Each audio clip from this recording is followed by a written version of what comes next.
Bonjour, aujourd'hui c'est le 11 janvier et notre méditation sur la grâce est basée sur Éphésiens chapitre 3, verset 14. Voilà pourquoi je plie le genou devant le Père de notre Seigneur Jésus-Christ.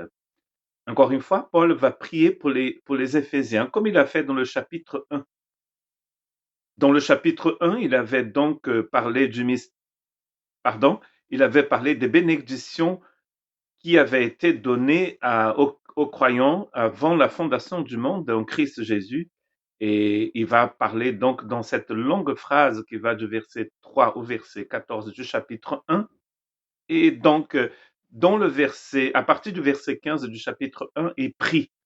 Ici, il vient de parler du mystère du Christ, c'est-à-dire la nouvelle société du Christ. Et comme dans le chapitre 1, il va aussi prier. Voilà pourquoi je plie le genou devant le Père. Et ce voilà pourquoi vient du début du chapitre 3, quand il dit, moi, Paul, je suis le prisonnier de Jésus-Christ pour vous les non-juifs, si du moins vous avez appris comment je fais part de la grâce de Dieu qui m'a été confiée pour vous. C'est par révélation qui m'a fait connaître ce mystère tel que j'ai déjà décrit en quelques mots. En les lisant, vous pouvez vous rendre compte de la compréhension que j'ai eue du mystère du Christ, etc. Et ensuite, il va nous expliquer ce mystère. Et là, il dit, c'est pourquoi je plie le genou devant le Père. Nous pouvons dire que après l'enseignement, après la théologie, nous avons tout de suite la prière.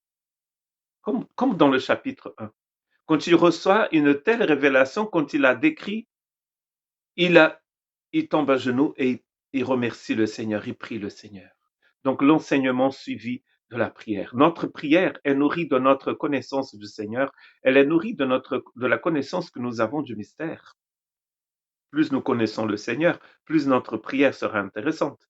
Quelqu'un a déjà dit que nous connaissons la vie de quelqu'un, les croyances de quelqu'un en écoutant ses prières.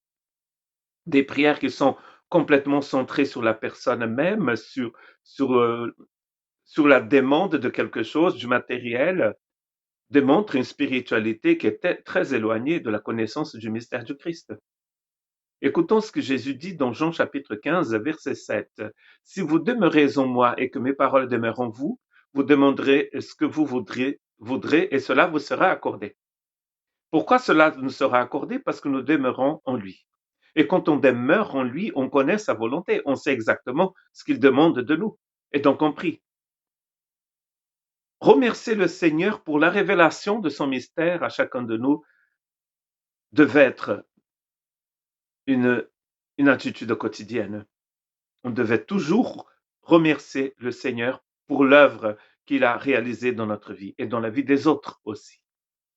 1 Jean 5, 14, nous avons auprès de lui cette assurance. Si nous demandons quelque chose conformément à sa volonté, il nous écoute. Mais oui, il nous écoute si c'est selon sa volonté. Mais comment pouvez-vous connaître la volonté du Seigneur? Il faut sonder les Écritures. Il faut regarder ce qu'il a déjà fait dans la vie de ces personnes comme l'apôtre Paul. Il faut connaître la croix du Christ. Il faut savoir que nous étions en Christ quand il est mort et nous étions aussi en lui quand il est ressuscité. C'est ce qu'il dit ici dans Éphésiens et c'est ce qu'il dit aussi dans Romains. Donc de savoir ces choses, c'est très important. Pour que vous ne puissiez pas penser que Dieu est comme le génie de la lampe. Vous lui demandez 3 vœux, vos 3 désirs, et le génie va vous le donner. C'est de la science, c'est de la fiction, cela, n'est-ce pas? Dieu ne fonctionne pas comme ça. Dieu ne peut pas aller contre sa propre volonté. Il ne va pas vous donner quelque chose qui est contre sa volonté. Et quand on connaît la volonté de Dieu, nos prières vont être guidées par cette connaissance de la volonté de Dieu.